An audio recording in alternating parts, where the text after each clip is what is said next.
Gadis 19 tahun di Bali ditemukan dalam kondisi tangan kaki terikat dan mulut disumpal. Ini penjelasan polisi.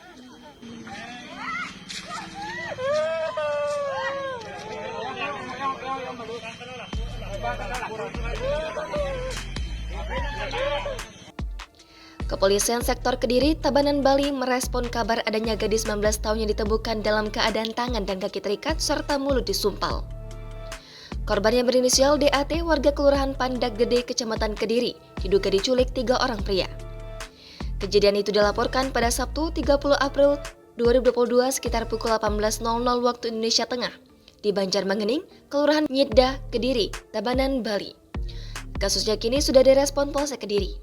Kepala Polsek Kediri, Komisaris Polisi Ikadek Ardika membenarkan terkait laporan kasus penculikan tersebut dan telah melakukan penyelidikan. Ia menjelaskan dari hasil penyelidikan sementara tersebut pihaknya masih meragukan keterangan korban karena banyak kejanggalan. Saat ini, kasus tersebut telah ditangani oleh pihak kepolisian Resor Tabanan untuk diproses lebih lanjut. Ardika mengatakan penyidik Polres Tabanan masih mendalami lagi keterangan korban dan saksi-saksi. Selain itu, polisi telah mengamankan salah satu dari 3 orang pelaku yang diduga menculik DAT. Pria tersebut berinisial GA, asal Kecamatan Dawan, Buleleng, Bali. Berdasarkan keterangan laporan dari DAT, kasus dugaan penculikan terjadi saat dia sedang mencari buah pepaya untuk dijadikan sayur di Banjarmangening.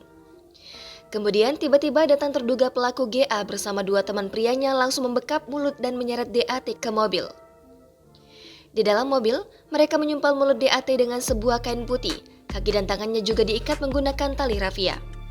Para pelaku kemudian membawa DAT ke Taman Ayun Mengwi, Kabupaten Badung, Bali. Di sana, mereka melakukan upaya pemerkosaan terhadap DAT. Dalam kondisi terikat, DAT tetap melakukan perlawanan hingga para pelaku menyerah.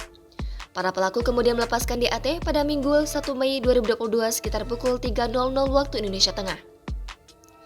Mereka menurunkan DAT dalam kondisi masih terikat dan mulut disumpal di gudang truk di kawasan Bejipuse, Desa Nyidda.